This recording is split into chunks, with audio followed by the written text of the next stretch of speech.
Hello guys, this is the page of commerce world. ये page है commerce world और आज मैं लेके आया हूँ मैनेजमेंट का एक बिजनेस सर्विस वन, यानी बिजनेस में कौन कौन सी सर्विस की दी जाती है, इसका एक टाइप है इंश्योरेंस। और हमने देखा है कि बिजनेस क्या है, बिजनेस किसके लिए होता है, बिजनेस उसके लिए बिजनेस क्या है और कैसे होता है, वो हमारे लास्ट वीडियो में दिखाया जा चुका है। इसके लिए आपने नहीं देखा तो अगर वो उसकी लिंक मैं डिस्क्रिप्शन में डाल दूंगा, तो आप पहले उसको देख लीजिए। आज हम डिस्कस करेंगे कि इंश्योरेंस क्या है।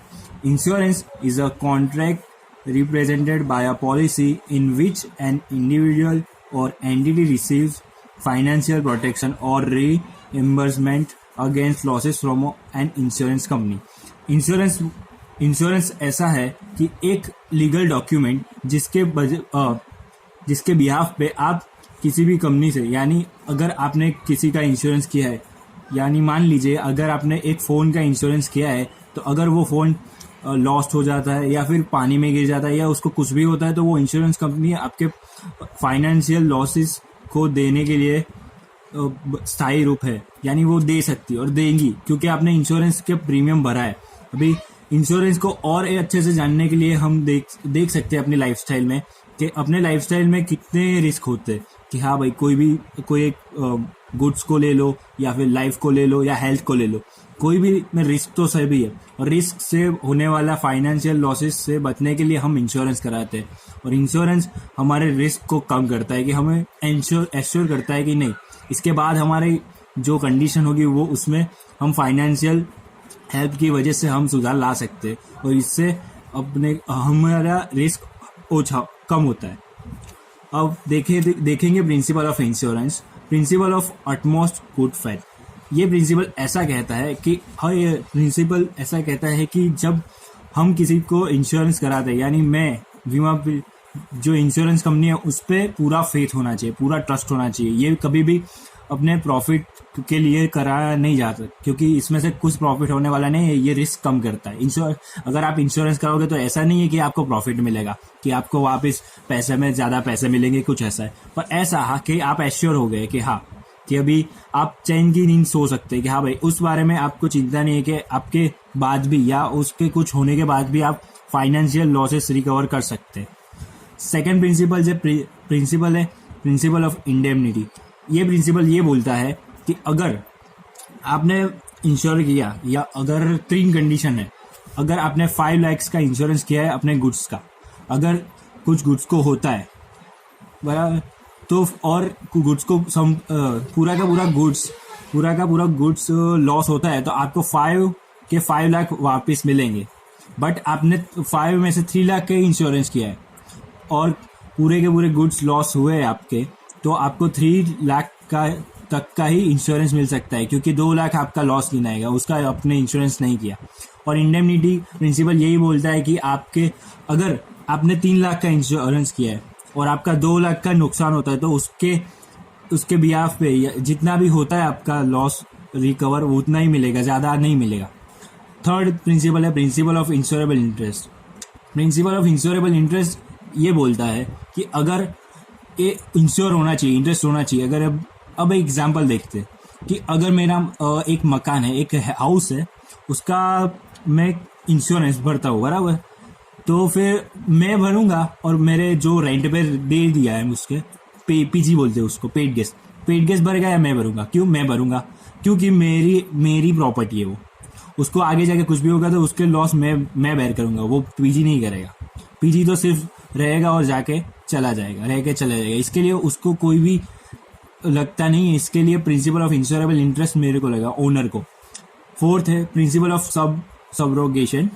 ये स्पेशली हेल्थ में नहीं लगता है। क्यों सबरोगेशन ऐसा बोल रहा है प्रिंसिपल्स कि अगर कुछ हुआ, मान लीजिए कि आपके गुड्स को कुछ हुआ या फिर कोई फायर इंश्योरेंस आपने लगाया था कोई एक ट्रक पे या गाड़ी पे और उसको कुछ हो गया, तो वो जो चीज़ है वो इंश्योरेंस कंपनी की हो जाएगी। अगर अभी हेल्थ को इसके लिए नहीं लगता, क्योंकि अगर हेल्थ को कुछ हुआ है, अगर मैंने अपनी लाइफ इंश्योरेंस कराया और मुझे कुछ हो गया, तो मेरी बॉडी लाइफ इंश्योरेंस वाले नहीं ले जाएंगे, मेरे फैमिली वाले ही ले जाएंगे। क्यों? क्योंकि वो बॉडी है। अगर कोई चीज़ होती तो वो लाइफ इंश्योरेंस कंपनी वाले की होती, अगर कुछ होता तो।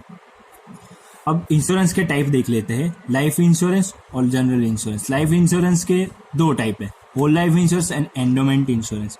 होल लाइफ इंश्योरेंस ऐसी होती है कि अगर मैं एक टाइम तक मैं अपना प्रीमियम भरता रहूँ रोज़ाना या फिर फ्रीक्वेंटली, अगर मैं महीने से करता हूँ तो हर महीने मेरे को इतने पैसे भरने होते हैं, और मेरे मौत के बाद मीन्स डेथ के बाद मेरे फैमिली को या फिर दूसरे कोई पर्सन को मेरी वजह से फाइनेंशियल हेल्प मिलेगी, यानी कुछ रकम मिलेगी, कुछ अमाउंट उनको मिलेगी।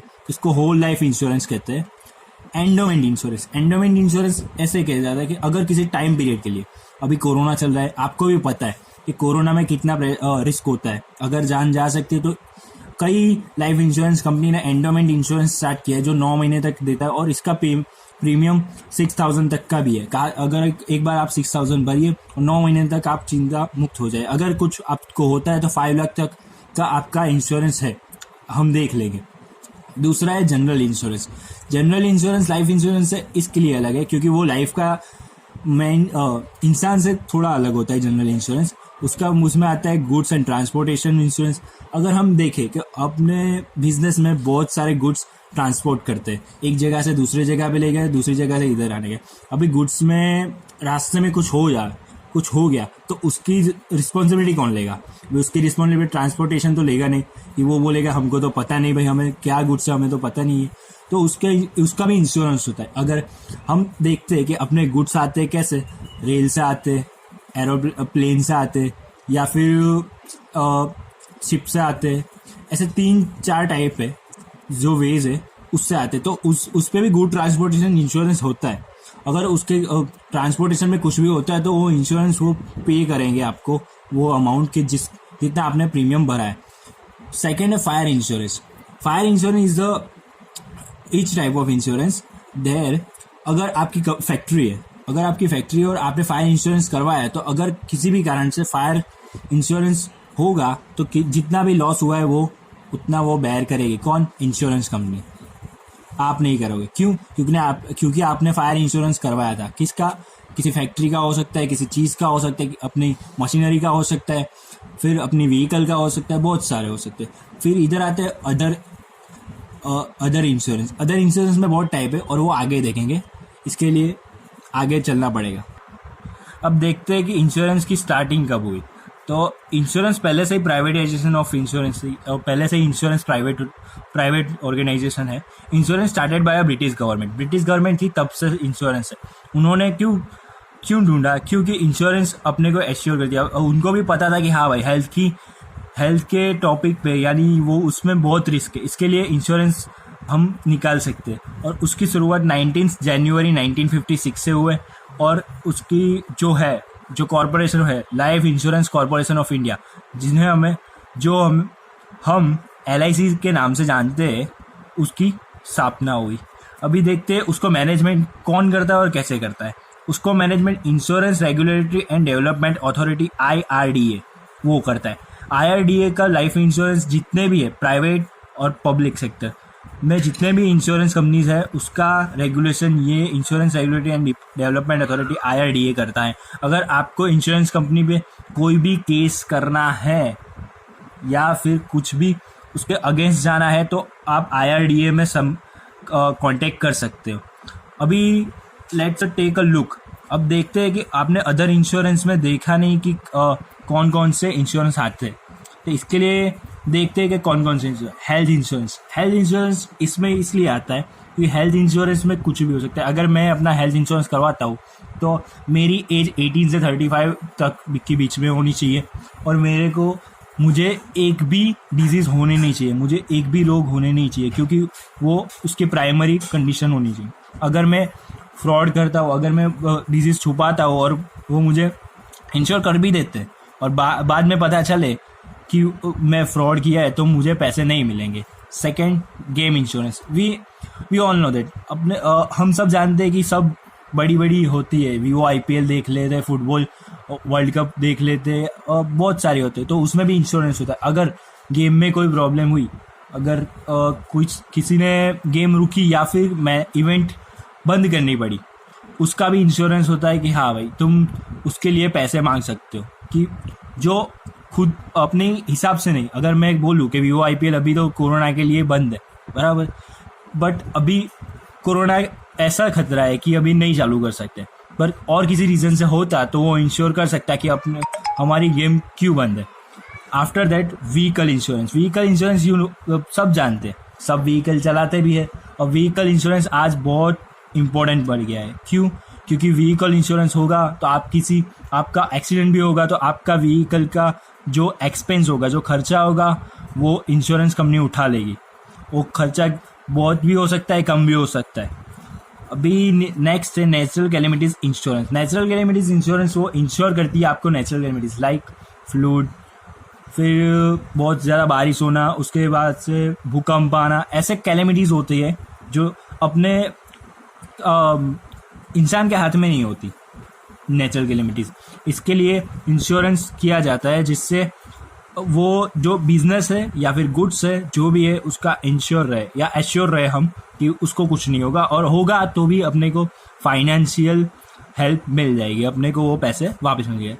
आफ्टर दैट गुडविल इंश्योरेंस एक ऐसा है कि अगर मेरा बिजनेस चल रहा है और मैंने गुडविल इंश्योरेंस किया है, अगर मेरा नाम कोई दूसरा यूज़ करता है तो मैं उसके पेटेंट के हिसाब से उसको सामने केस भी कर सकता हूँ अगेंस्ट, और उसके गुडविल इंश्योरेंस में करके मैं अपना फाइनेंशियल लॉस रिकवर भी कर सकता हूँ। वो इंश्योरेंस कंपनी भी देगी, और वो जो जिसने फ्रॉड किया है मेरे साथ, जो मेरा नेम यूज़ कर रहा है, वो भी देगा।